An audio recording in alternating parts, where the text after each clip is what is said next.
All right, what is going on, everyone? Welcome back to Mets Weekly as we are live at this very moment on YouTube and on X to discuss the latest news and rumors in New York Mets land. And of course, we are here for once again some breaking news, which we are going to get into because this is very, very interesting. But before we get into that, I want to remind everyone to subscribe to the Mets Weekly YouTube channel for new episodes of our podcast that are regularly recorded every Friday at 7:30 p.m. Eastern Time during the off season. For those of you watching or listening on playback, you want to join the conversation in the future, make sure to turn on those post notifications to know when we go live,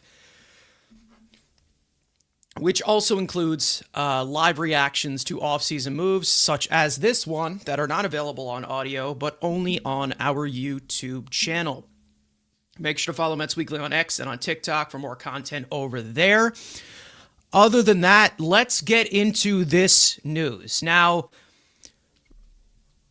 first and foremost,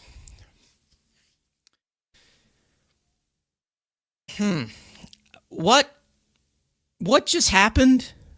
I really, again, listen, if you look at this at face value, it is a good signing. It's a good player. Bo Bichette is a good player, okay? I'm just very confused as to what the next step is after this. Very odd, very crazy. Listen, we'll get into it in a second, but let me announce it first. The Mets have signed infielder Bo Bichette to a 3-year, $126 million contract. This contract includes opt-outs after the 2026 season and after the 2027 season with a full no-trade clause, and he is expected to play third base. I think we all expected somebody else to be playing third base, that being Brett Beatty, after a very solid season. Finally at least showing something. However, who knows where this goes from here? Now, we had Bo Bichette on our free agents to avoid list. In our video, we had that months ago, me and Andrew. Andrew could be here in a little bit, but for now, it's just me. As of right now, we expected, before this even came out, that he was going to get a 7-year deal. We expected maybe he gets $300 million of what the market was asking for him. I mean, there was some ridiculous stuff for a guy like Bo Bichette, who, as an overall player, can be limited on the defensive side. Since his injuries, he's not the best base runner since then. However, when it comes to a deal like this, 3 years, again, and it's a 1-year deal if he has a career year. Again, this isn't awful financially at all. I just think the roster fit is just obviously weird. Bo Bichette has never played an inning at third base in his career. I don't know if he's done it in the minor leagues. I guess I can check. And I have explained this before when we were talking about pieces that the Mets were attached to, like Ketel Marte after they traded Jeff McNeil. Or there was also some talk about some other guys before Jorge Polanco with all of these infield prospects here. I don't know if this is seen as some kind of a pivot from just trying to get a good bat in there to secure and deepen the lineup. I don't know if that's the approach here. However, when it comes to Bo Bichette, this is just a very, very odd ad to me. It really is. I just don't see it much as a fit positionally. I think the bat is good. There's a good enough contact. There's a good enough power. That's fine. And it could help you at the top of your lineup, whatever. He's had some incredible hot streaks. He's had some cold streaks, but he's had some incredible hot streaks as well. I'm just very confused as to how this completely fits in. He never played third base his entire career, not even in the minor leagues. So that is very, very odd to me. I don't understand where they're really going with this. But if that means that they're moving on from one of these young infielders to possibly acquire somebody else, who knows? Who knows? Either way, I will get into a little bit of a rundown into Bo Bichette real quick. But let's get into the comments here. Will White in the chat saying, good bounce back Stearns. I love this better than Tucker. A few bit more big moves coming. Tucker and the Dodgers just woke up a sleeping giant. We'll see what they end up doing. I think, again, this isn't a bad signing, in my opinion.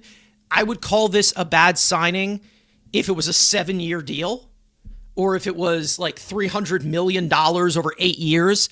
But since there's opt-outs in there, there's flexibility there. It's fine. Like, at face value, it's fine. I'm good with it.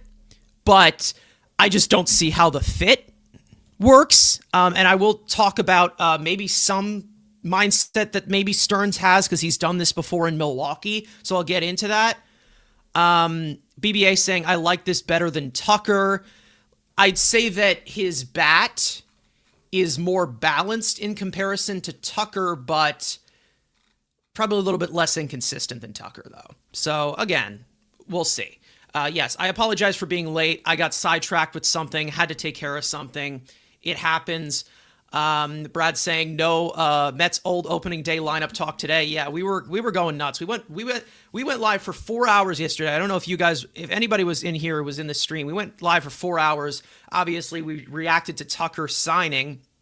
He ends up signing with the Dodgers. In case you didn't know. But we were live for like 4.5 hours, and we were doing Jet Punk and Sporcle quizzes, as well as we waited because there was such a blank slate of news for like a decent 2 hours. So we were having fun with this. I don't know. Maybe we'll eventually have like we'll try like a game night or something on here that's like baseball related. I don't know.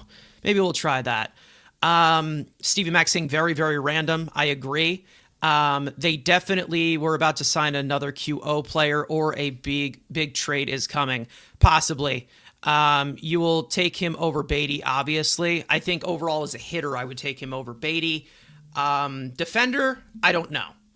Looking at this in the whole realm of things, it's very confusing to me. But again, I'm not mad at it because of the contract situation. Term is the only thing that can, shift me off of complaining completely about a signing. However, again, the fit is just really, really weird here. Very odd. And Daniel Caps has been saying this a lot in our chat, saying that, see, as fans, we look at free agents. The media has not linked players to the Mets. This is how it works. Yeah, we were not linked to Bo Bichette at all. We weren't. We saw the Phillies possibly meeting with him. And then we also got a tweet from Bob Nightingale, I believe. Let's see. There was a tweet from Bob Nightingale, and I can pull this up. Let's see. There we go.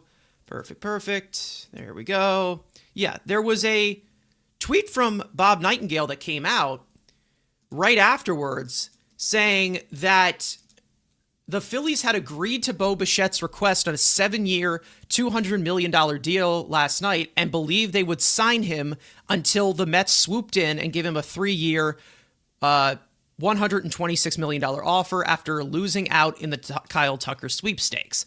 So that's just so odd to me. I don't get how all of this really connected and what the timeline was here. I was seeing some stuff that maybe their plan all along was to pivot to Bo Bichette if they didn't get Tucker, because then they would have a conglomerate of infielders that they could trade for a frontline pitcher, which I think that it's probably more possible that ends up happening. Again, I'm just trying to make sense of it. That was so, yeah. Phillips saying that this makes this deal even better. I think it does, mainly because if you hate the Phillies that much, it does. Listen, I was never the biggest fan of Bo Bichette as a player overall because the defense is not great. He's very injury prone. And we'll get into that, obviously. But again, I think that the fact that this is a 3-year deal and there's not really much long-term concern along with injury, and there's a lot, to talk about. But again, the fit when you hear David Stern say run prevention, and then you get something like this where Polanco has 0 innings at first base and Bichette has 0 innings at third base. So that's just very, very odd. And like I said, and I talked about this on our show before, but like we said, with them getting attached to guys like Ketel Marte right after they traded Jeff McNeil, or them being attached to someone else, again, I'm really, really interested to see what happens here with either Brett Beatty, Vientos. Is Mauricio on the way out? I don't know. I have absolutely no idea what the direction is going to be. Does this mean that Jet Williams is on his way out? I don't know what that means. But again, you also have Bo Bichette in this flexibility of this contract as to where, he can opt out after the first year. It's short term. But I would not just, again, you can't with 3 years or even a year, you can't just hang around with having, you can't just hang around with guys having, a young career and just stunting their development. You can't just have them hang around on the bench. So that's just so odd to me. Could this mean that Acuna's out? Likely, because again, they have so many infielders at this current moment. Acuna has been relegated to the bench at this current moment, and Acuna is out of minor league options. So maybe Acuna is one of the guys that gets moved. Maybe it's 2 of these infielders that get moved, but it's very, very odd, in my opinion, as to what they are doing. Because could this mean that they are also in on Bellinger to play first base? Maybe. And that moves Polanco off of first base, I guess. And with, Cody Bellinger being a tall, lanky guy, maybe he could stretch for some of the wild throws that Bo Bichette administers sometimes. I don't know. I'm trying to look at all of it, because if I don't, I'm going to freak out. I'm going to go nuts. And I try to be reasonable here. I'm not trying to say this is a great move and this is a 100% I get it. But the Mets did improve their lineup today. They definitely improved it. It got better. James saying they were in on both Bichette and Tucker. Tucker got leaked for the shill bidding purposes. $60 million for him is insane. Bo is still young and a great bat to put with Soto. Sure, absolutely. And to be honest, when you talk about Bo Bichette, they needed a right-handed bat in there, right? Because if they were going to get Kyle Tucker and Bo Bichette, which I still don't know if that was the case, I feel like this is probably a pivot where they had it in their back pocket. However, if that was the case, if you signed Kyle Tucker, you would have had Lindor, obviously, who switch hitter, but regularly a left-handed hitter. That's the most plate appearances he gets. And then you had Soto, a left-handed hitter, and then you would have had Tucker, a right-handed hitter, as the top 3 in that lineup. So you needed somebody else, a right-handed hitter, to maneuver. And I just don't think that Semien is that level anymore to where he should be batting second. I don't see that as a possibility. So again, we'll see what the pivot is here. I get so excited to this where we see so much avenues that are opened up. So when you add in Bo Bichette like this, 1 or 2 of these infielders could go to improve the team in a certain department. We'll see. We will see. Keith Hernandez is going to love Bo. He is going to love Bo. He 100% is going to love Bo because He's a huge contact guy. He uses the opposite field. He's a slap hitter. He can be quite a pest. But again, remember, Keith Hernandez's contract has not been renewed yet, but they are in negotiations. He likely will be back for another 3-year deal. But maybe this speeds it up. You never know. You just never know. I guess we got to take it light. James Beatty possibly playing left field. I see Vientos and Mauricio plus Moore getting dealt for pitching.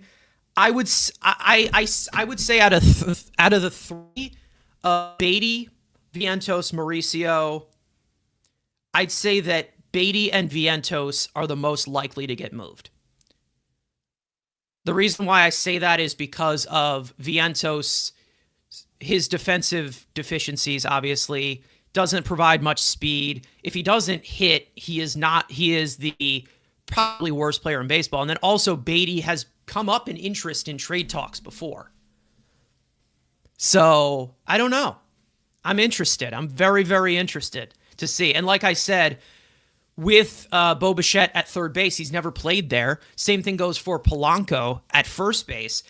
This is something that David Stearns did in Milwaukee. I don't know how this applies to Bo Bichette.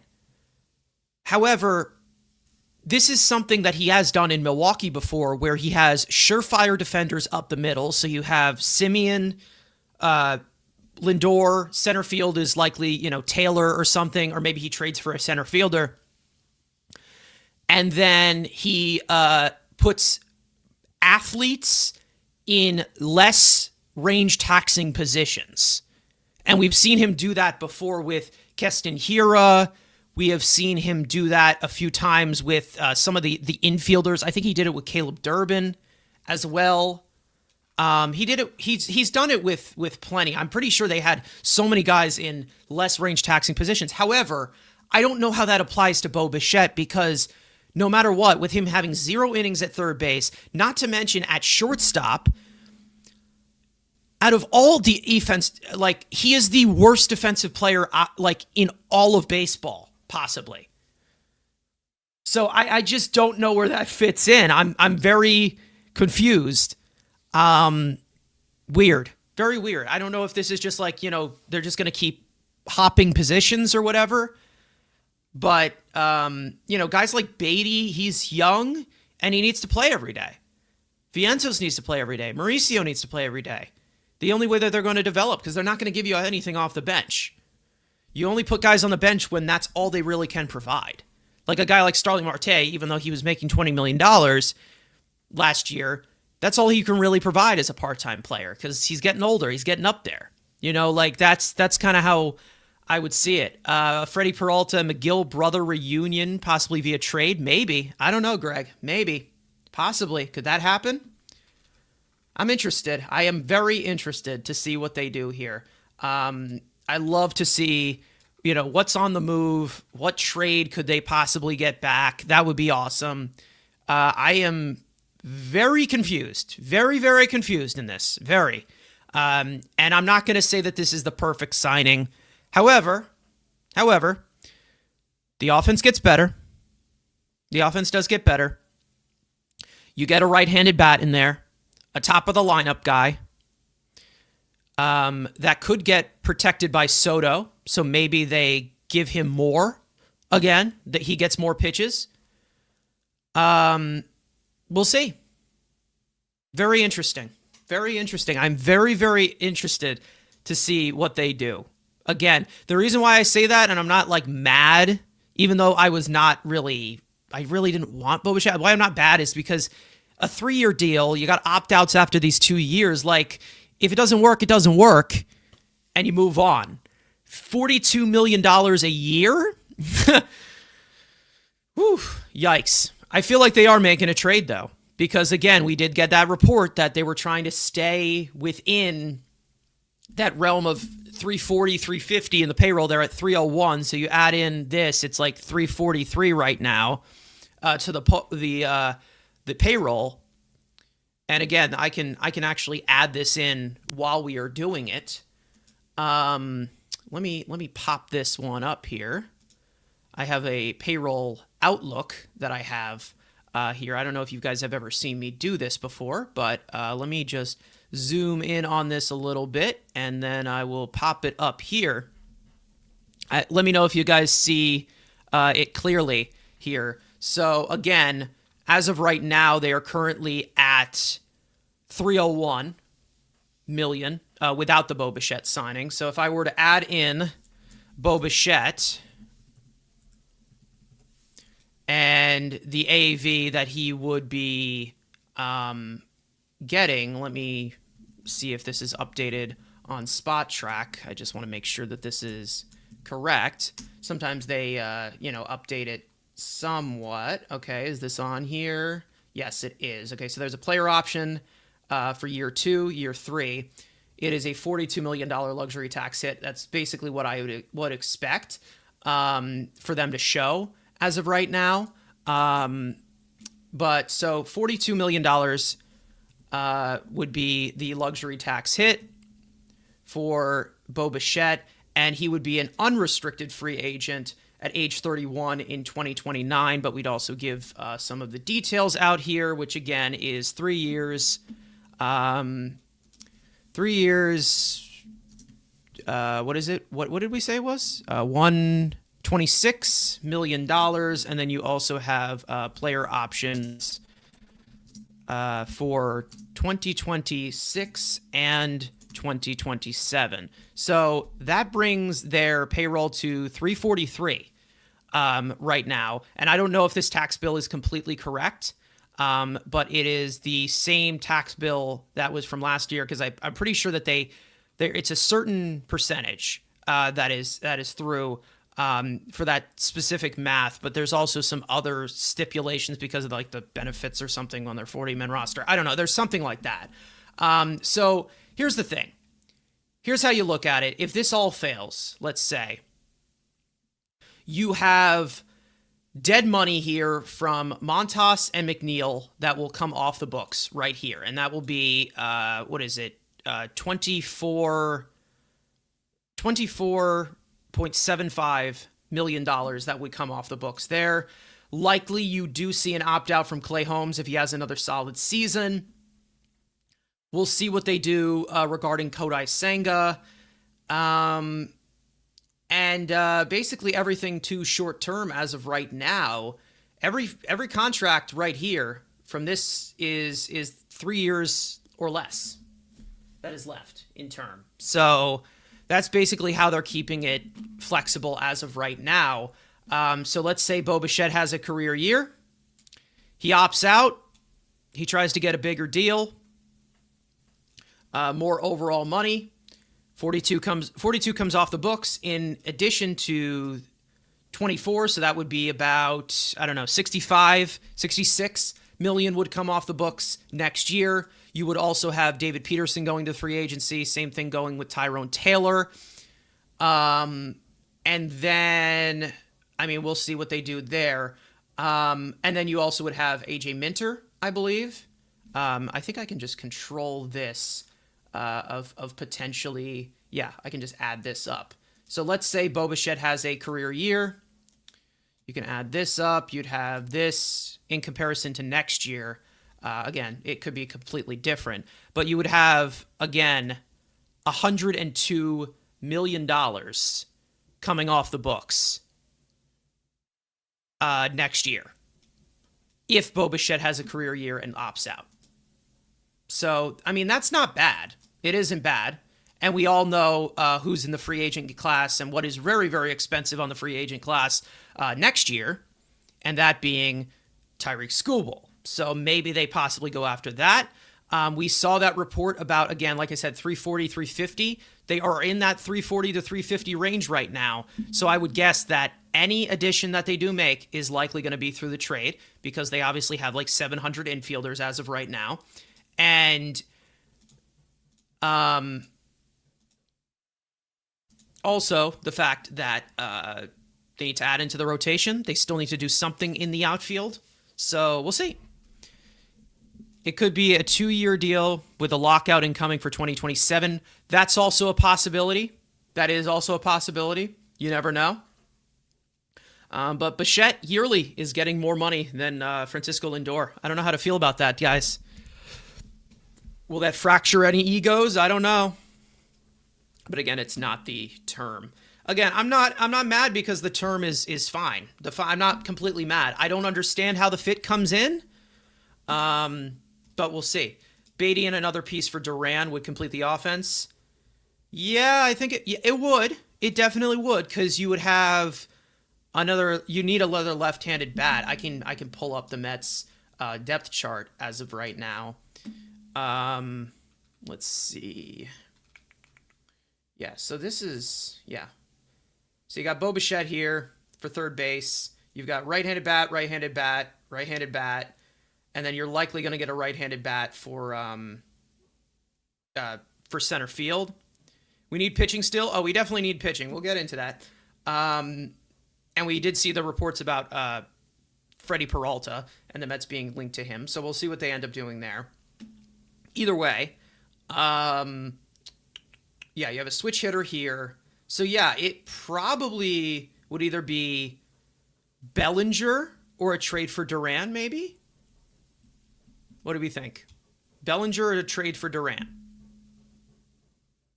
Which one would you guys go for? I'd say if you're going for younger and upside, but we'll see. There was a report from, I actually just got a thing from, this guy named Alex Cole. He just reported that the Phillies are checking in on Cody Bellinger. So, yeah. We'll see. I don't know if there's any credential. He is a Phillies Talk Sports. Okay, so I'm going to guess this is legit. Hats off to him. Credit to him on that report. Heyman reported that the Mets have interest in Griffin Canning. I did see that. I don't know. We'll see.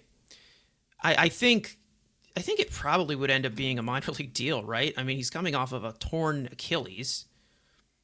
I don't know. Very odd. Very, very odd.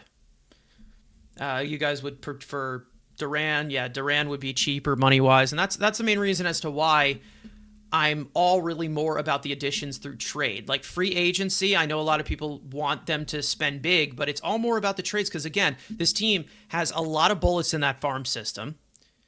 They have a lot of a conglomerate, a glut, a freaking Easter egg basket of infielders right now. So I don't know. Yeah, Boris getting what he wanted. Another team interested in Bellinger. He wants 7 years, so the Phillies will probably just offer him that. They probably will. They probably will move to that. And listen, if that is their move, that is their move. I guess he doesn't fit into the third base discussion, but they do need an outfielder after. What was it? Obviously, Max Kepler left.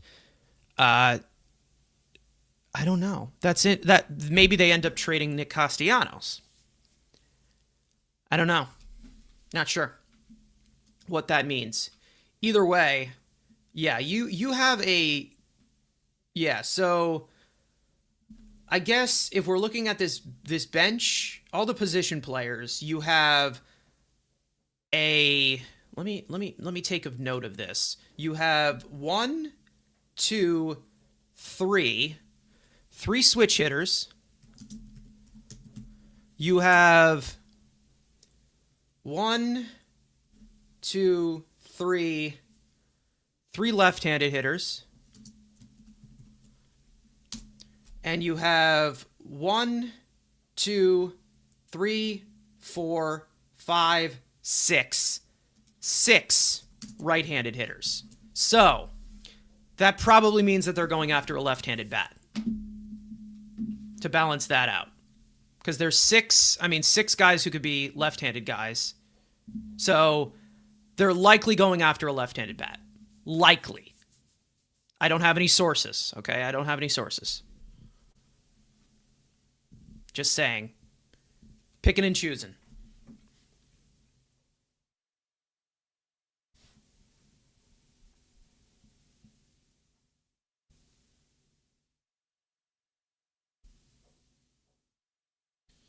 Anyway.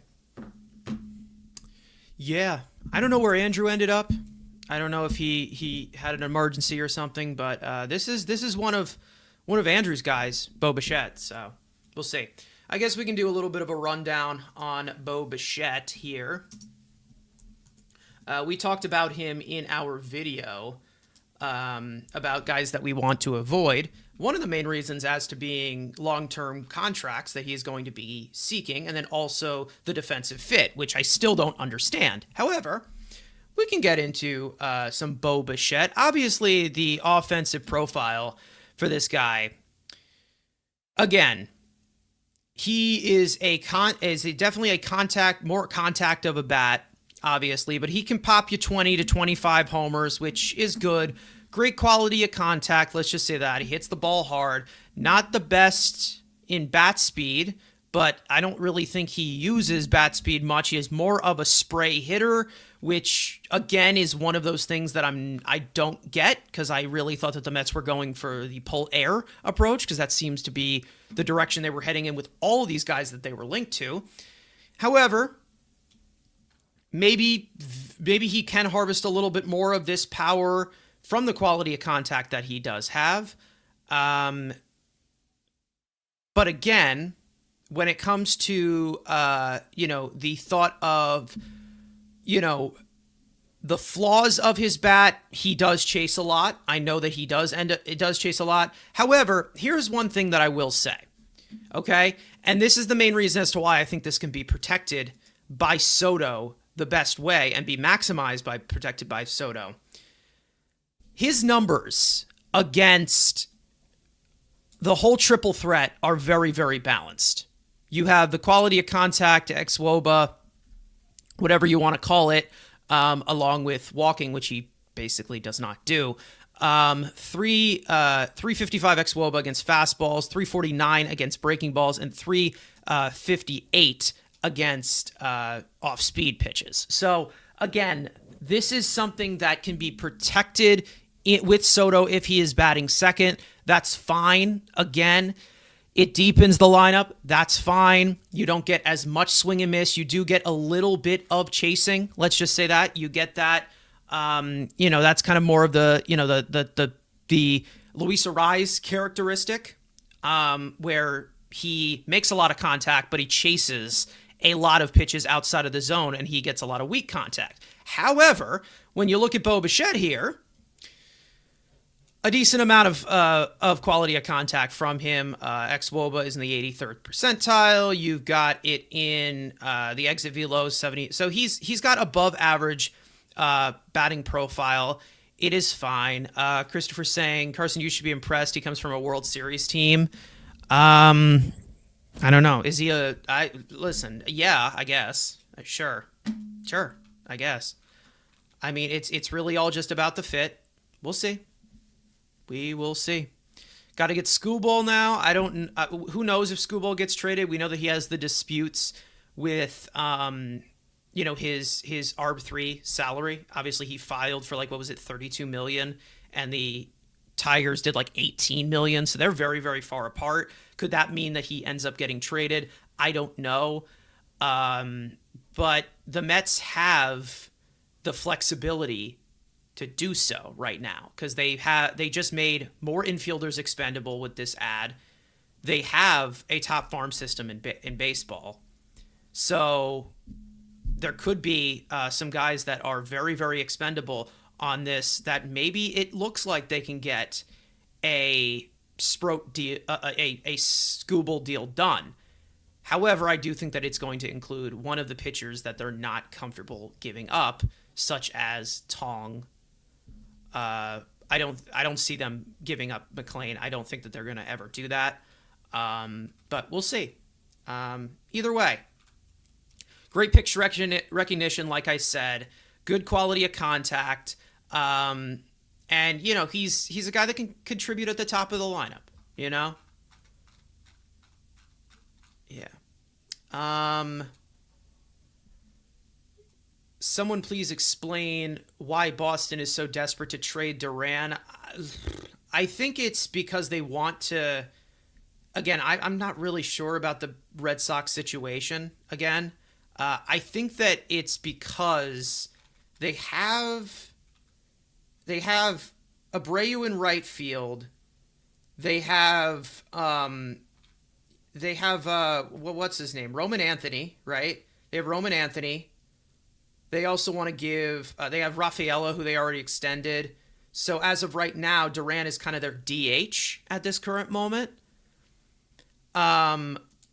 Duran's coming off of a little bit of a down year compared to his all-star year that he had in 2024, a 131 weighted runs created. Plus, he can give you a lot. He is a good base runner. You know, like Duran, I think is one of those. It's a jack of all trades type of guy. If you're trying to bring him in, basically, I'd say that his defense kind of sagged off last year. I don't know if he was banged up or not. No, he was not banged up. That's a jack of all trades type of guy. And if you're only paying him, again, you're only paying him $7.7 million for it, and he's a free agent after 2029. And then you could just maybe have him in center field, and then you also add in, you have Benj in left field because he profiles more as a left fielder. I don't know. I'd rather trade for Buxton. He's my game changer bat. The only problem with Buxton is the health. That's it. If you have concerns about the health, that's the main reason as to why they probably wouldn't end up trading for him. And it looks like Buxton wants to stay put. I don't know why. It looks like he's loyal, like, Damian Lillard was to the Blazers for so long. I don't know why. But again, if Buxton was made available, I wouldn't say no. I do think that it's going to end up being a left-handed bat if they add more to the lineup. We'll see what happens.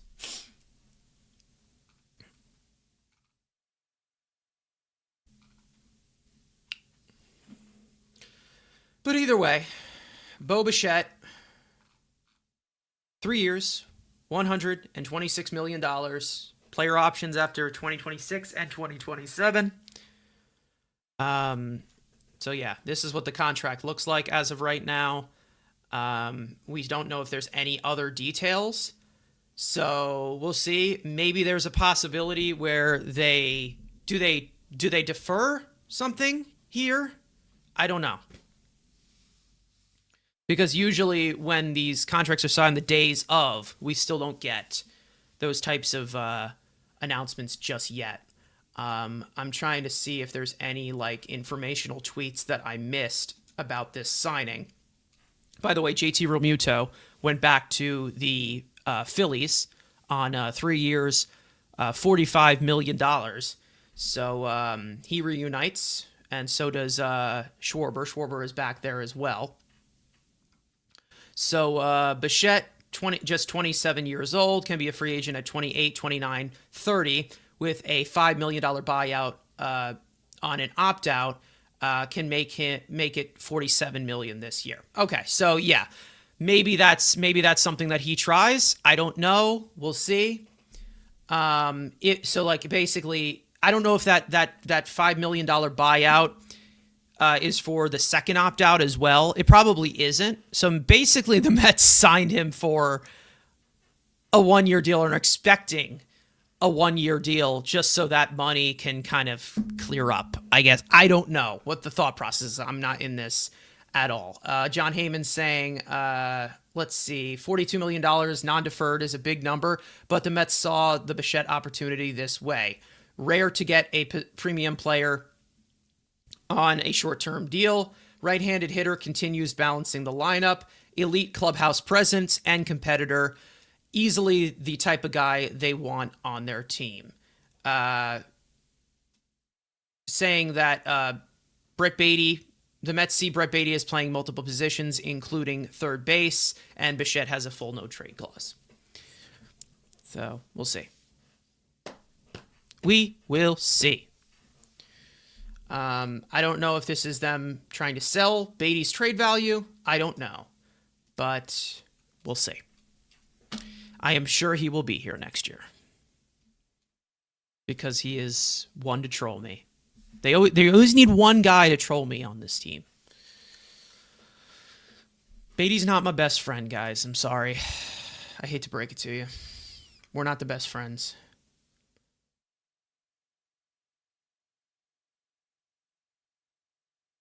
Here is another thing. If you like Fangraphs wins above replacement, Brandon Nimmo, Jeff McNeil, Pete Alonso, projected at 7.7 wins above replacement, and then Bo Bichette, Marcus Semien, Jorge Polanco, 9.1.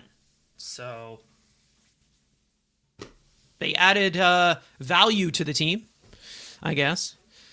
I'm again, as an all-around player, Bo Bichette, I don't know.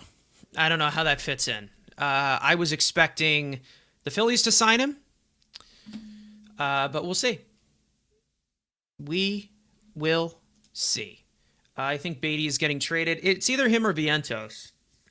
Maybe it's, I don't know. Maybe it's Jet Williams. Maybe it's Mauricio. Maybe it's I think Acuna is the most likely out of all of them that gets moved. Because he is out of minor league options.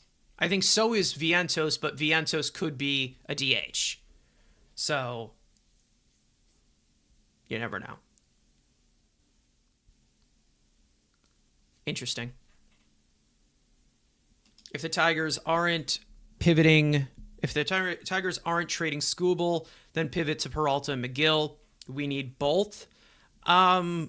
I think Peralta and McGill are the first guys that they're knocking the door on, to be honest. I think that's what they're looking at. We saw some stuff about Mackenzie Gore. I don't think that's going to end up happening. We've seen plenty of stuff. Let's just say that. Very interesting.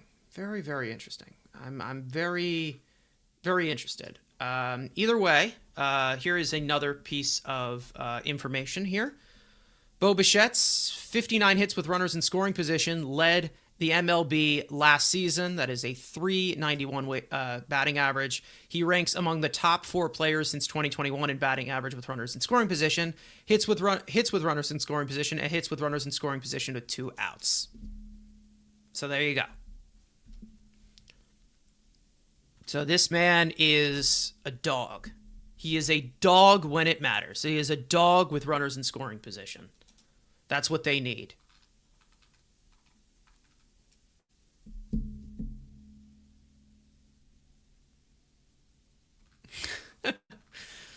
Oh my God.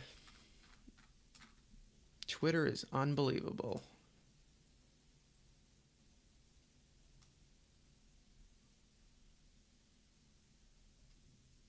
What the fuck?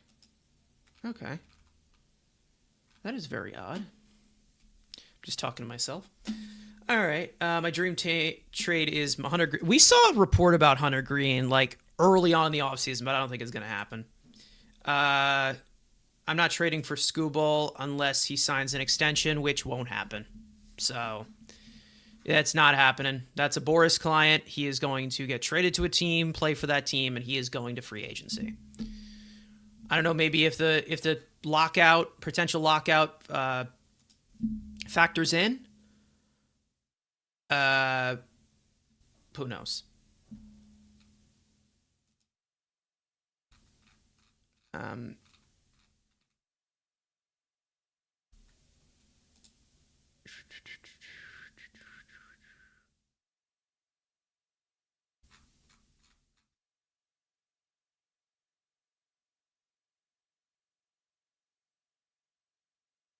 Who knows? All right. Guys, I'm going to stay on live for about 15 more minutes, and then I'm going to hop off. I was expecting a day where I could just rest because I was going nuts for the last few. But we'll see. Carson, what's the pulse on Mets fans on Bichette? I personally like it. I mean, listen, I think it helps the lineup. I think the offense got better.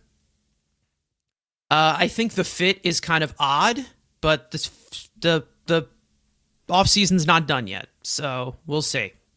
We will see. I think that the only thing I'm questioning here is the fit. The contract, I like it. The offensive prowess, I like it. That adds to it. The pedigree with runners in scoring position, the situational hitting, the contact rates, the quality of contact. I mean, I like a lot of it offensively. But when it comes to Bichette, defensively, I don't know how this fits. If he's playing third base, no clue. I don't know if they're just like rotating things like every day, but that's so weird. Did not see that coming. Definitely didn't. Didn't even see the Mets attached to Bo Bichette at all. We didn't see a single report about the Mets being attached to Bo Bichette. Even before they got Simeon or Polanco. Crazy. But if they think it's a good fit, you have 1 year of it guaranteed. So you never know. You never know. The one thing to turn me into the right direction or to like a move is to have short term.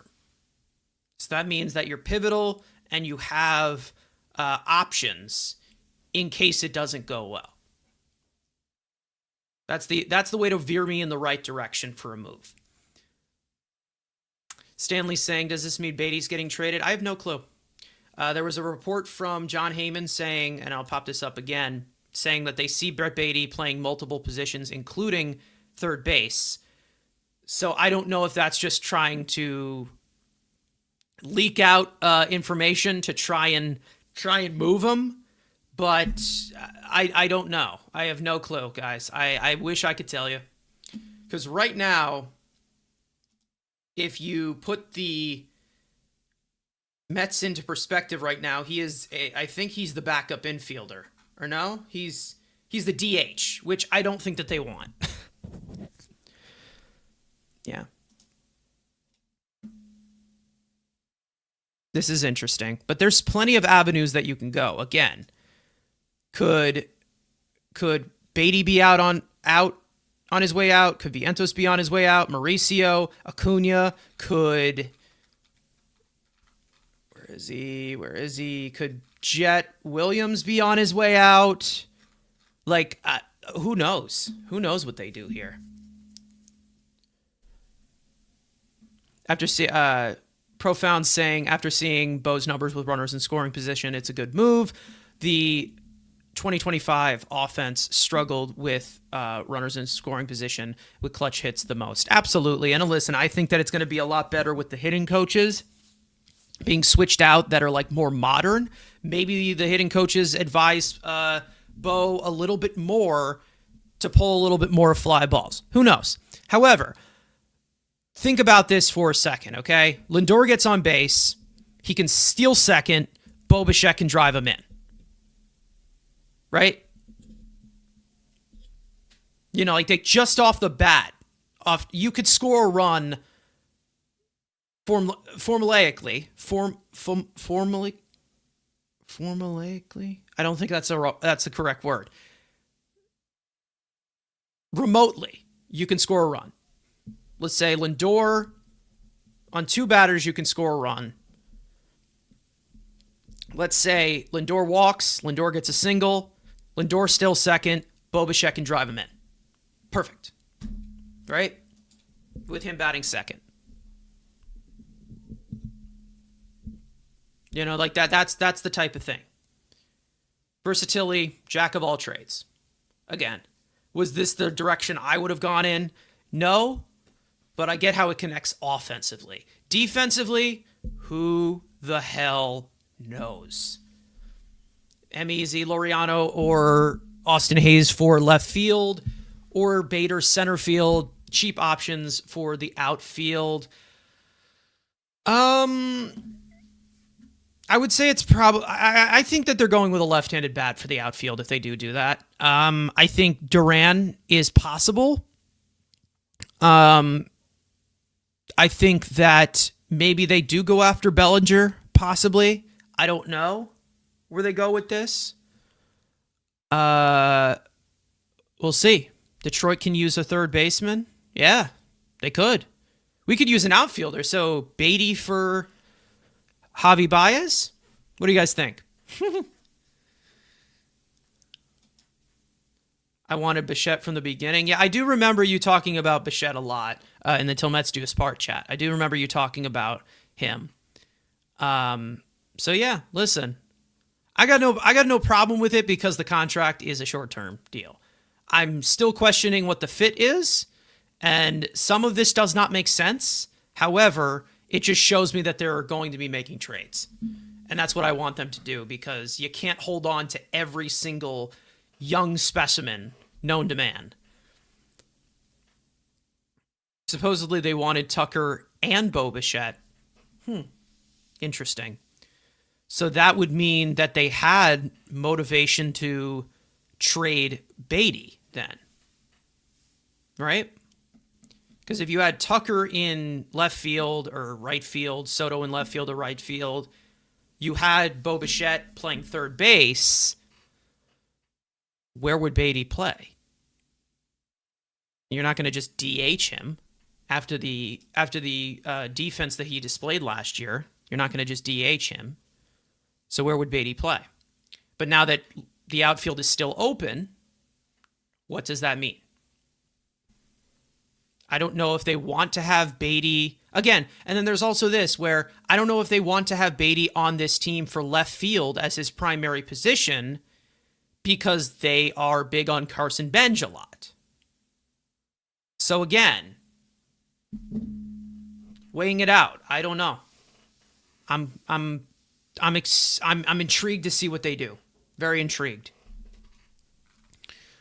This means that a lot of old players are on the move. And to be honest, after seeing them fail as much as they have, I'm all for it. Let's do it. Let's try something new. Let's shake it up. Let's see if there's anything else here.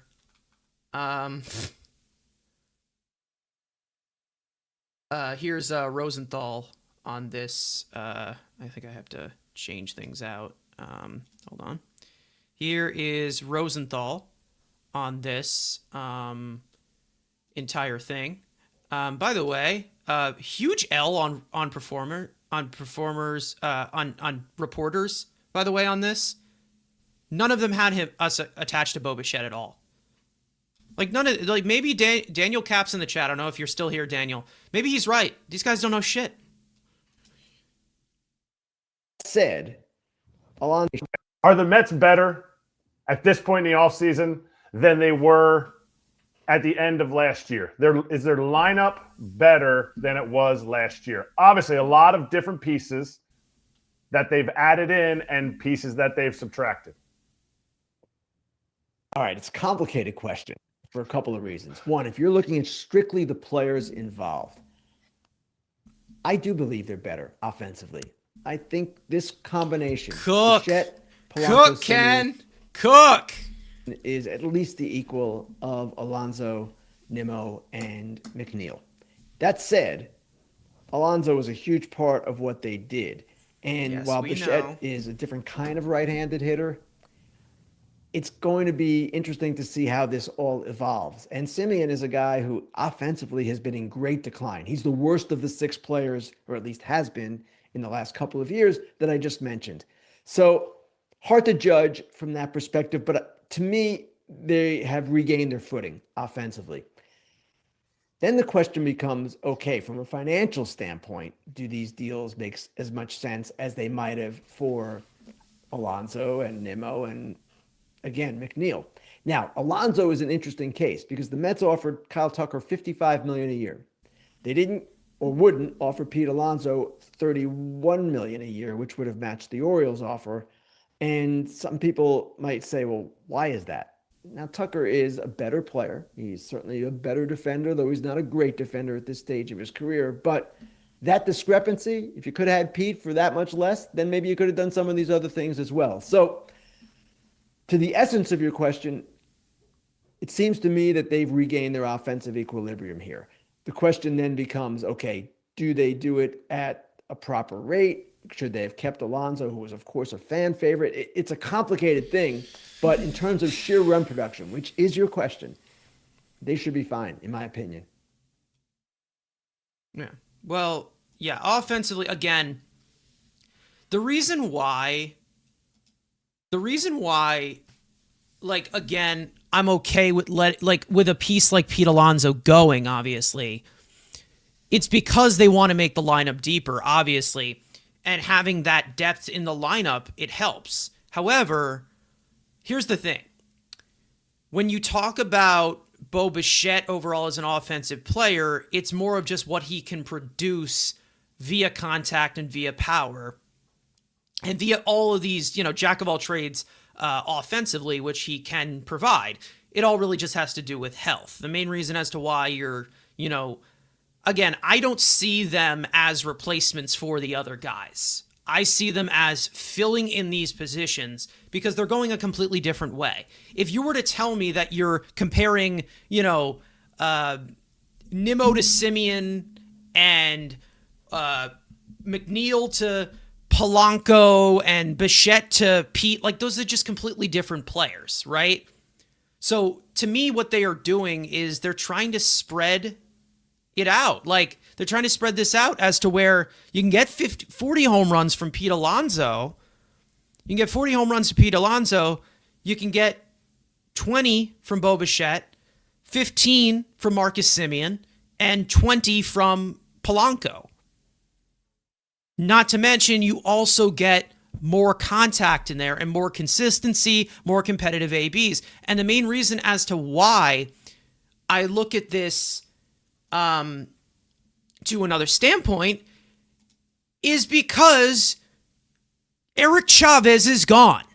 That's why. This is why I have so much more faith that this team is going to be better than expectations to a lot of fans, because they'll look at this roster and they'll call it mediocre. All the fan favorites are gone. Eric Chavez is gone. I don't think anybody understands how much this guy weighed down this team offensively. It wasn't just to the typical offensive guy, the typical hitting coach. It was a lot different as to what the impact they had from Eric Chavez. Not to mention you have Jeff Albert, who has a more modern approach. You have Troy Snitker, who had a lot of success with that Houston lineup, getting offensive production a lot out of guys who weren't really expected to be great. Maximizing talent. That's why I like what this offense looks like. And listen, it's okay if you're skeptical. That's fine. It is okay. However, I believe in this process a lot more in comparison to just bringing everybody back, bring in the new coaches. 7 years is 7 years. That's a long time. That is a long time. Really is. And when we talk about, the overall, grit of players, if you want to say so, of guys who have that experience but still have a little bit more to give. Simeon, World Series champion. Polanco, known as a big high leverage guy, comes through in those certain situations. And then you have Bo Bichette, who in the postseason, slashing 311, 385, 400, a 124 weighted runs created plus. So again, it's not the view that I would be like, again, I would have went. And again, it's more about piecing all this together and finding consistency. And when you have these jack of all trade hitters, that's how you get that consistency. It is. Because I'm not going to sit here and say that Pete Alonso was, 100% consistent. There were times where Pete Alonso didn't show up. There really were. And we were talking about the numbers and runners in scoring position from Bo Bichette, or you're talking about the either veteran leadership or defense up the middle. That helps with Marcus Simeon. Then you have Jorge Polanco, who is the best high leverage hitter in all of baseball. last year. Those are things that we were missing, guys. Those were things that we were missing. And for those of you who do get it, that's fine. If you don't get it and you have to see it, that's fine too. That is fine too.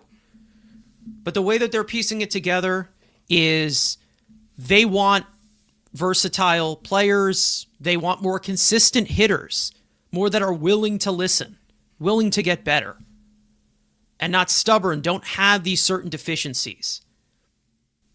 And maybe it blows up in their face. Who knows? But if it does, these guys aren't here for that long.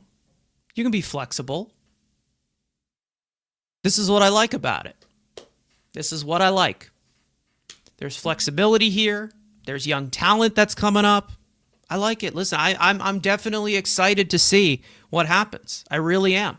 I'm very positive that this team is going to go into the right direction. I know everybody thinks that we're fucked and the roster looks bad, but there's a lot more details that go to it. I really do believe so. And I trust that they will put into that right direction. I really do. We'll see what happens. Either way, I think I'm going to hop off in about 5 minutes. Guys, any last comments you can get in? One more time, Mets signed Bo Bichette to a 3-year, $126 million deal. It has opt-outs after year 1 and 2 as well. And, yeah, the infield just got even more crowded. I have no idea. No idea. No clue. Maybe there will be answers at some point.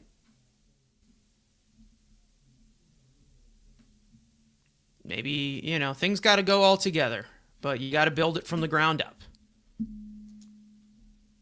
Just build it from the ground up. You also got to develop your own talent, too. You're seeing a lot of these short-term deals. Bichette, Simeon, Polanco. That's a knock on the door to the young guys saying, hey, we're getting ready for you. If you want this job, take it. Try and take it. We got somebody to push you.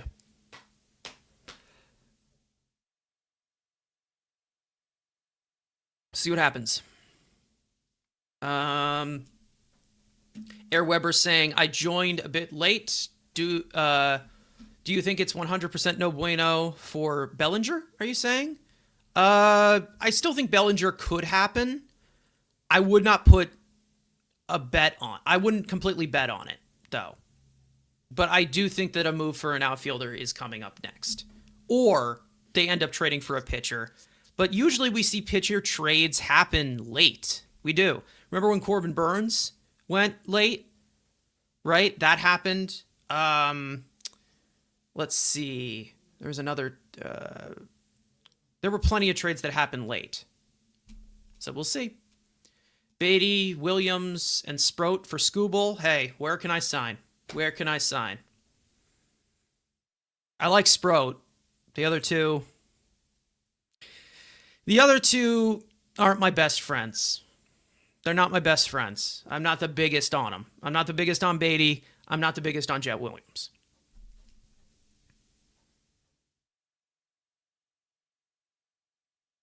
If they land both for less than Tucker, I would be happy. They likely won't because Bo Bichette has a higher elevated AAV. But if you want to go on total, the Mets have about, I don't know, in terms of Bellinger with 126, Tucker got 240. So they have about like 115 million more to spend to get less than that in combines for Bellinger and Bichette in comparison to Tucker, if that makes sense. Because again, short-term AAV kind of messes up the market a little bit. But again, Bichette is 27 years old. We could see him have a career year at 27 years old because he's got plenty more to give. He can opt out. $42 million comes off the books. You also have an extra, like I said, Like I can show it one more time with the books here. I have my trusty spreadsheet. Let me you can add up what money would come off. So here it is. Let's do that. We will do this. Boom. Boom. There we go. Okay. So one more time, what would come off of the books after next year? Let's say Bo Bichette has a career year. That would come off the books. Clay Holmes will likely opt out. Oh, whoops. There we go. Clay Holmes will likely opt out. You have AJ Minter off the books as well. Richard Lovelady, if you want to add that. You'd have Brooks Raley gone to free agency. You would have Montas and McNeil's money come off the books as well. You would have Peterson and Taylor going to free agency because they are in ARB 3. So you would have about $107 million coming off the books for it is projected for the next year's payroll. But we'll see whether they go into the next direction. They are currently $99 million over the $244 million CBT threshold.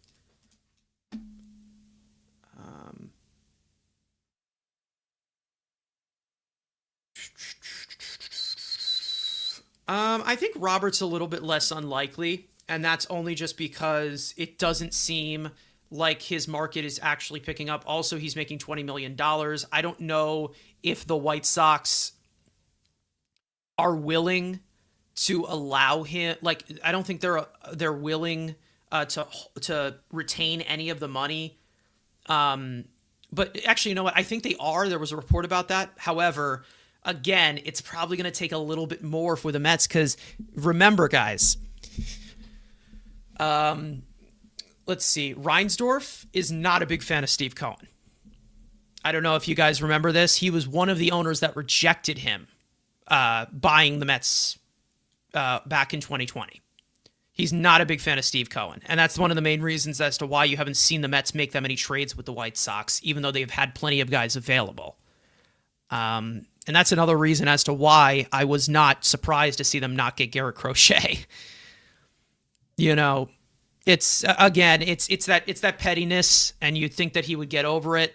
However, Reinsdorf is considered one of the worst owners in all of baseball. And one of the main reasons as to why is because he only cares about himself. It's literally it. Even while his team is suffering, and the Mets could have gave him something good back for that. You never know. But yeah, I never really count in the White Sox. We saw them attached to Eloy Jimenez years ago. That never went through. Garrett Crochet they had interest in. That never went through. We saw stuff about Dylan Cease before he even went to the Padres. That never went through. I don't think they've done any Mets White Sox trades. I mean, Mets White Sox trade history. There's not really much of it, I don't think. Let's see. I don't know. I'm just trying to I'll pull this up. Yeah, the last time I'm pretty. Let's see. The ultimate database. No, I guess we're not going to do that. MLB trade database. Like, I don't think that they've really made that many trades with them. Transactions, trade trees. No. I want history, like trade history. Mets, White Sox, trades in history. I guess we can look this up and ask AI here. The latest they did was, let's see. The latest move that they did was in 2003, Ramon Castro for Lance Broadway. And that was when the Wilpons owned the team. And if you want to say the recent activity, it actually happened recently where the White Sox claimed someone off waivers from the Mets in Drew Romo. Like these guys, these two teams, they have not done anything since Steve Cohen. Yeah. Last trade was June 9th, 2009. Okay. That makes sense. Yeah. That was 2009. It's saying 2003 on here. I don't know if this is accurate. This is what it's saying right here. Ramon Castro for Lance Broadway. Saying 2003. Again, I would go through the database here. However, the Ultimate Mets database showing like their transactions, it says the page can't be found. I think the website is down, so I can't see what that history is. However, either way, I am going to hop off here. For those of you who have discovered our channel over these past few days with the Tucker news, I appreciate everyone. For the new viewers, for those of you who want to stick around, still talk Mets with us for the rest of the offseason, make sure to hit the subscribe button. Turn on those post notifications. We regularly go live on this day at 7:30 p.m. during the offseason. However, that's not going to happen this week because of the Tucker news kind of foiling everything and jumping in out of nowhere. However, we are going to end it off here. Once again, Mets sign infielder Bo Bichette to a 3-year, $126 million contract. He is expected to play third base. He has opt-outs after year 1 and year 2 with a full trade clause. Let's see what is next. I am very, very excited to see what they do. Plenty of work continuing to do, even as we continue to count down the days from pitchers and catchers reporting. Thank you guys so much for watching. Hope you guys enjoyed the conversation. For those of you watching or listening on playback, you want to join the conversation live in the future, turn on those post notifications. Make sure to subscribe. Follow us on Mets Weekly on X and on TikTok. Follow all of us individually, including my co-hosts as well, who were not able to make it. And then finally, let's go Mets from your own Tim Pool. Let's go Mets. All right.